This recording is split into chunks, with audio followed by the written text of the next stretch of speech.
Salam, berjumpa lagi dengan saya Effendi Tobing dalam program Sate Enak, Saat Teduh Sejenak, episode yang ke-16. Terima kasih untuk semua saudara, sahabatku yang telah menonton video-video yang saya posting. Semoga itu bisa menjadi berkat. Hari ini kita akan belajar dari satu bagian firman Tuhan dalam kitab Kejadian, pasal 31 ayat yang ke-7. Kejadian 31 ayat yang ke-7, demikian firman Tuhan. Tetapi ayahmu telah berlaku curang kepadaku, dan telah 10 kali mengubah upahku, tetapi Allah tidak membiarkan dia berbuat jahat kepada aku. Saudara, hari ini kita mempelajari bagian firman Tuhan ini dengan satu tema, penipu yang tertipu. Tema ini mungkin bisa menimbulkan satu kesan, apakah Alkitab mengajarkan apa yang disebut dengan hukum karma? Tentu jawabannya tidak.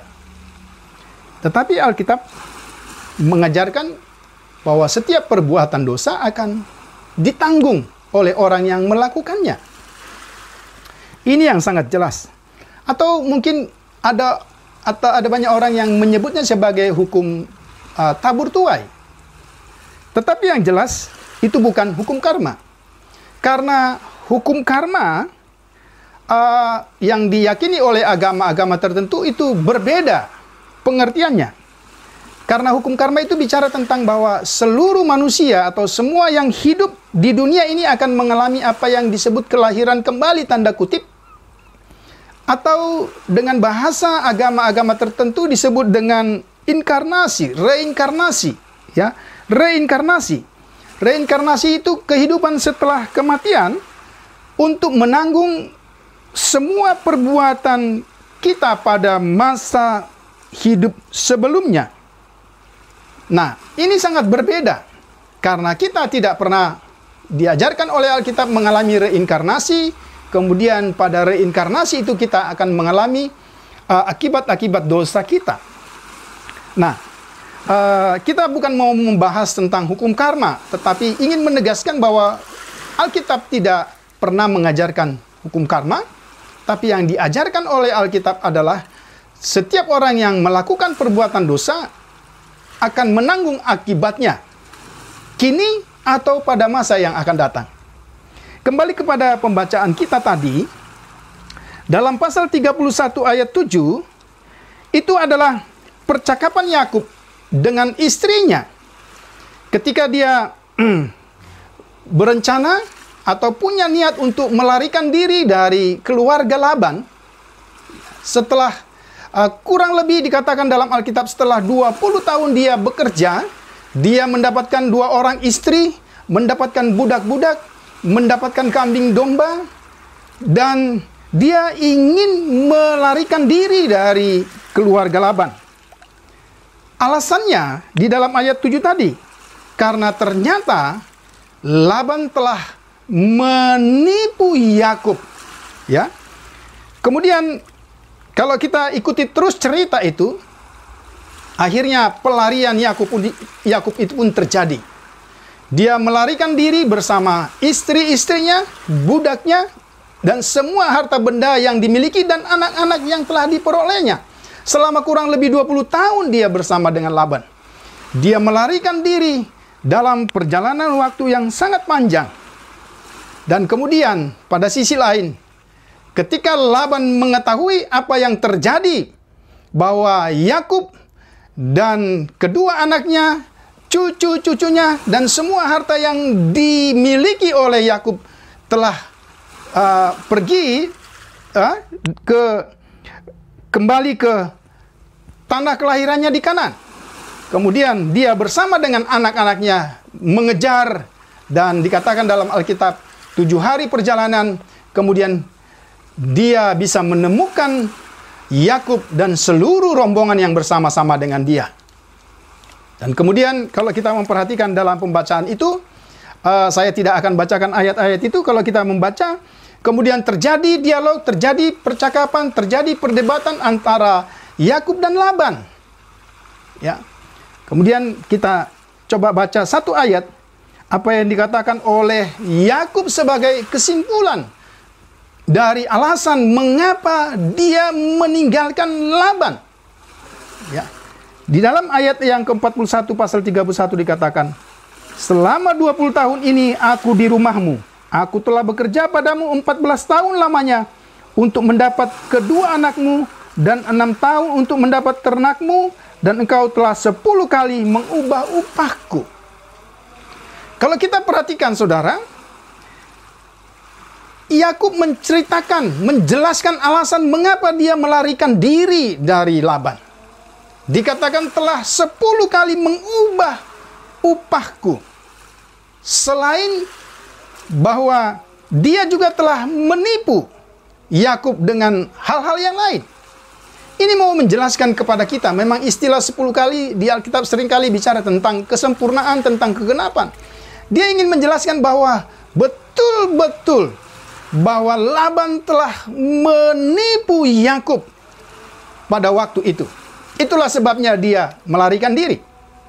Saudara, kalau kita baca terus pembacaan itu, maka mereka kemudian mengadakan satu perjanjian, dan kemudian kita lihat perjalanan Yakub berjalan terus sampai kepada dia memasuki tanah Kanaan, ke kota di mana harusnya dia tinggal.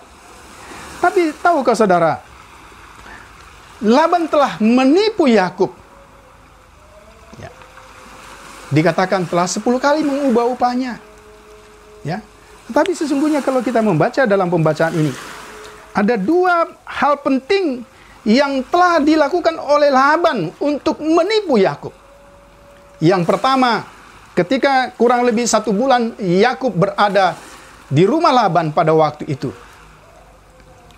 Laban mulai menipu Yakub, ya. Kemudian mempekerjakannya selama 7 tahun. Setelah mempekerjakannya, kemudian dia memberi upah seorang anak putri, namanya Rahel. Tapi tahukah saudara, ketika malam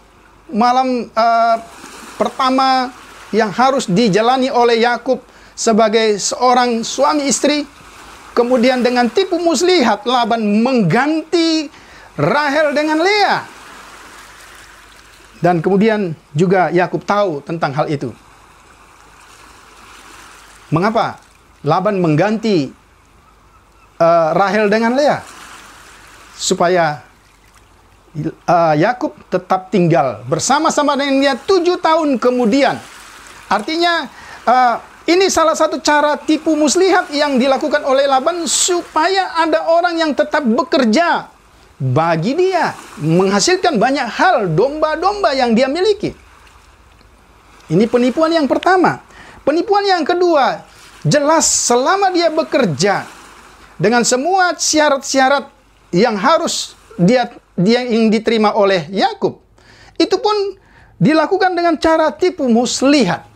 Sehingga kita dapat memahami saudara, pasal 31 ayat 7 dan 31 ayat 41. Apa yang menyebabkan Yakub harus melarikan diri? Jawabnya, karena dia telah ditipu oleh Laban. Sang penipu itu telah tertipu. Tapi lihat, kenapa dia mengalami hal seperti itu? Kalau kita kembali kepada latar belakang hidup Yakub, ternyata apa yang dialami oleh Yakub pada masa dia berada dalam keluarga Laban, ternyata itu juga menjadi gambaran kehidupannya sebelumnya, di mana dia telah menipu adiknya, dia telah menipu kakaknya Esau. Dikatakan kalau kita membaca dalam pasal 27 ayat 36, ya, Yakub telah menipu Esau sebanyak 2 kali. Yang pertama tentang hak kesulungannya, itu yang pertama. Tapi kemudian dia telah menipu untuk yang kedua kali atas bantuan mamanya yang bernama Ribka, tentang berkat yang seharusnya diterima oleh Esau. Saudara perhatikan, apa yang dialami oleh Yakub atas perbuatan mertuanya Laban ternyata adalah akibat dosa yang pernah dia lakukan kepada saudaranya Esau. Saudara perhatikan bagian firman Tuhan ini dengan tema penipu yang tertipu. Bagaimana kita dapat mengaplikasikan bagi kita hari ini? Apakah setiap perbuatan kita masa lalu akan kita alami juga pada masa kini? Ya, kita akan alami. Tetapi ingat, ketika kita percaya kepada Yesus Kristus, bukankah firman Tuhan katakan bahwa Yesus telah mati untuk semua dosa-dosa kita? Yesus telah mati menanggung semua kutuk kita. Nah, ini yang harus kita pegang, saudara. Sehingga